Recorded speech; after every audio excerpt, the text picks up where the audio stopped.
Powered by the Montana Television Network. This is the 530 News on Q2, Montana's news leader.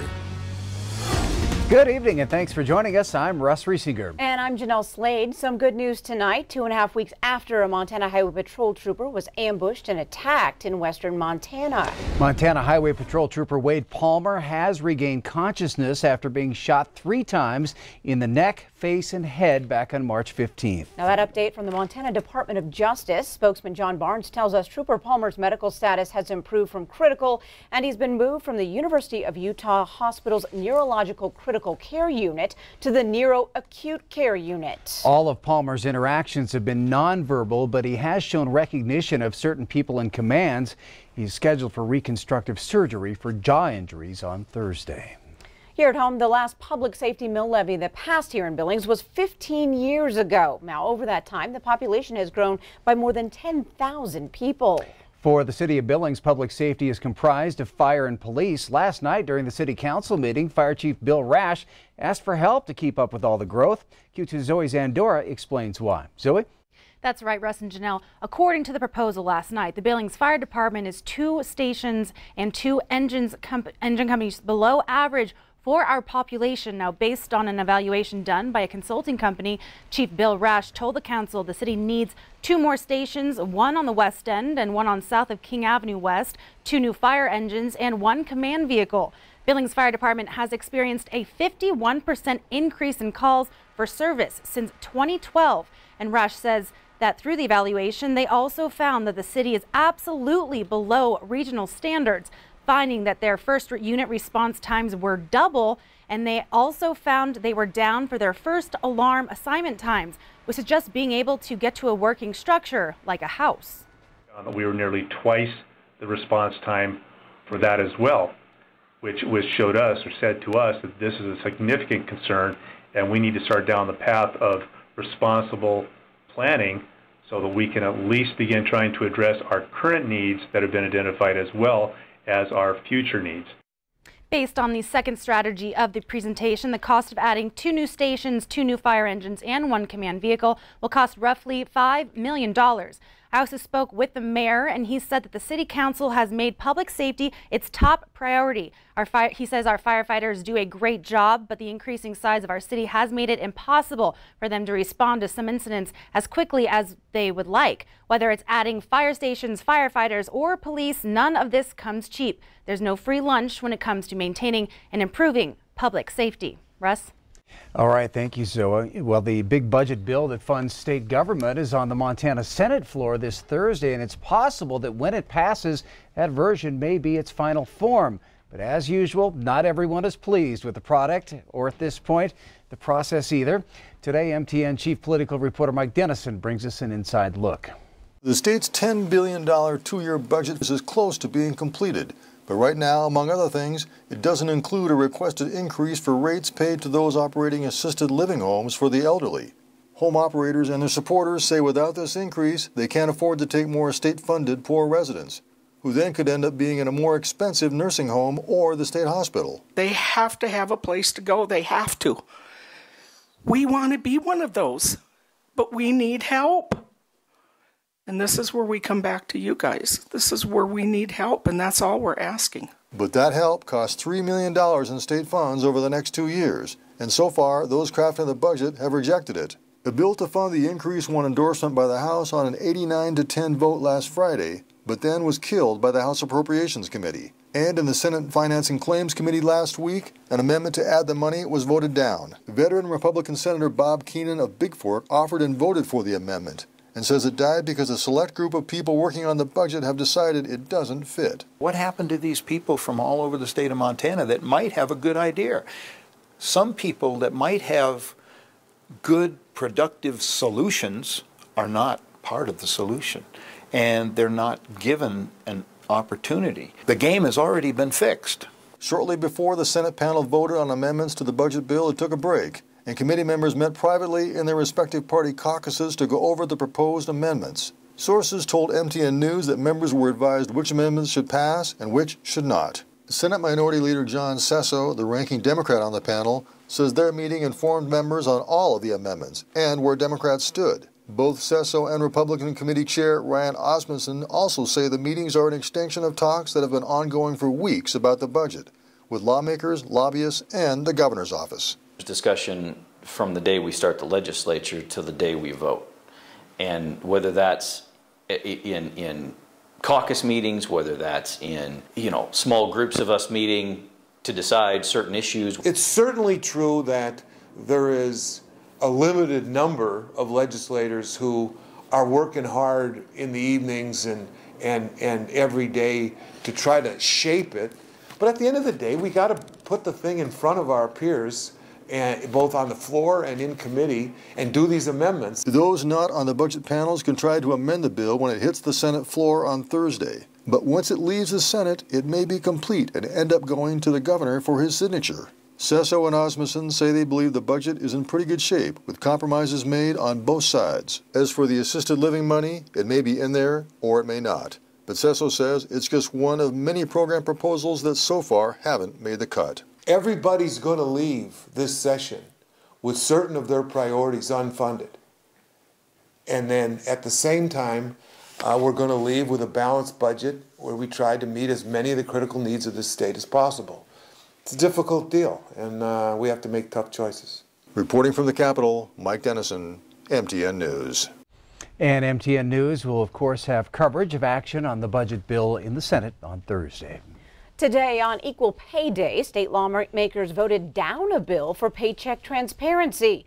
Now, the wage gap between men and women in Montana is shrinking to the tune of about 1% a year over the last 6 years. That sounds like positive news. However, the average span in Montana is still higher than the national average. Governor Steve Bullock joined state leaders and business owners in Helena today to bring attention to the ongoing wage gap. In Montana, women make an average 27% less than their male co-workers' median earnings. Now, that gap is down from 33% in 2013. Bullock launched an Equal Pay for Equal Work task force that year to address that issue. Almost 300 Montana businesses have since signed an equal pay pledge, but leaders say there's more work to do. Their good work and the work of employers all across the state really does deserve recognition. However, as you're hearing today, the numbers tell us there is still so much more to do before we can all say we've stood up for all Montanans. I think that everyone should at least listen to what this committee has to say about equal pay and think about it as an employer for the women that you have employed for you. Listen to it, think about it. It's only fair. Now, 2019 marks 100 years since the Montana legislature passed a law requiring equal pay for equal work, one of the first of its kind across the nation. Montana Congressman Greg Gianforte taking aim at Washington's governor during a hearing on climate change today. Governor Jay Inslee wants to ban all coal-fired electricity and has blocked efforts to build a coal export terminal out of Washington. Gianforte says Inslee's efforts would be devastating to Colstrip because Washington residents are big customers of Colstrip's coal. He also pointed to a study done by the University of Montana that showed Montana would lose $5 billion in revenue and some 3,300 jobs if Colstrip's units 3 and 4 retired early. You know, today in your state house, you're considering a bill that would eliminate all coal-fired electricity. Much of this electricity is generated in Montana, and particularly in the town of Colstrip. It's a small town, 2,300 people. Their livelihoods are threatened. Inslee announced last month that he's joining the growing field of Democratic candidates running for president. Gianforte extended him an open invitation to visit Colstrip. The state of Washington is now considering new safety regulations for oil tanker rail cars hauling Bakken crude from North Dakota. Now, if the legislation passes, it would have a major impact on the 200,000 barrels of oil shipped daily through Montana and then on to Washington refineries. Now, the issue is vapor pressure. Under the Washington bill, vapor pressure would need to be reduced by some 30%. North Dakota's top oil regulator says the processing to get there would not make economic sense. Refineries in Washington are the top destination for Bakken crude by rail. receiving more than 60% of all shipments. North Dakota would likely sue the state of Washington if that bill passes. Turning to weather now, Bob, you're getting ready for a fun event at the Billings Public Library tonight. Yeah, it's our we've actually done this for about 4 or 5 years now. It's our Storm Spotter training session, and we're going to give away a couple of these. These are great wireless weather sensors, weather stations. You'll put the sensor outside, you get to stay inside where it's really nice and warm. So where's all this going to happen at? Well, let me show you. It's going to be at the Billings Public Library in the Royal Johnson Community Room. It starts at 6:30 tonight. It is free to the public. We're going to learn how to properly identify severe thunderstorms, how to properly do safety measures, how to report the storms, what the Weather Service likes, what we like at Q2, and how we can use them. Also, we're going to learn more about the DES Code Red, and also, by the way, there's no registration necessary. We may ask you to maybe fill out a little slip so you can maybe win one of those beautiful weather stations, but outside of that, we are going to have a lot of fun and going to hear from the National Weather Service. It's going to be a great time coming up at 6:30. We'll have more in a few more minutes. All right, thanks so much, Bob. Well, Apex Elite Cheer has been busy. That team traveling to Portland, Oregon in March and competed at the Pac West Nationals in All-Star Dance. As Q2's Jenny Fix shows us, the team is about to get even busier. Apex Elite Scores at Nationals in Portland secured a bid to the exclusive summit in Orlando, Florida. This is held at the ESPN World of Sports Complex at Walt Disney World in May. Which is the Super Bowl of cheer and dance, so we're really excited about that. The summit will expose them to top-level competition, instruction, and memories. I'm just excited to be with all the athletes because, like, one thing about competitions is everyone's super nice there. Like, they'll go and they'll be like, you did such a great job, or they'll be like, good luck before you go on, and everyone's really nice there. Before they head to Florida, they will put their skills to the test in another nationals competition in Anaheim, California. Great experience for the girls to go down there and kind of see what the other part of the country's doing before we head off to the summit. Lessons and critiques given here will help them prepare and polish moves for the summit. As we get feedback on what we should make better or what they liked. Gives us some ideas to change our routine for some more difficulty and know what we want to unveil while we're down there. So we're pretty excited. Apex is the only all-star dance and cheer team from Billings to earn a spot at the summit. The 5 high school students pour hours into their training.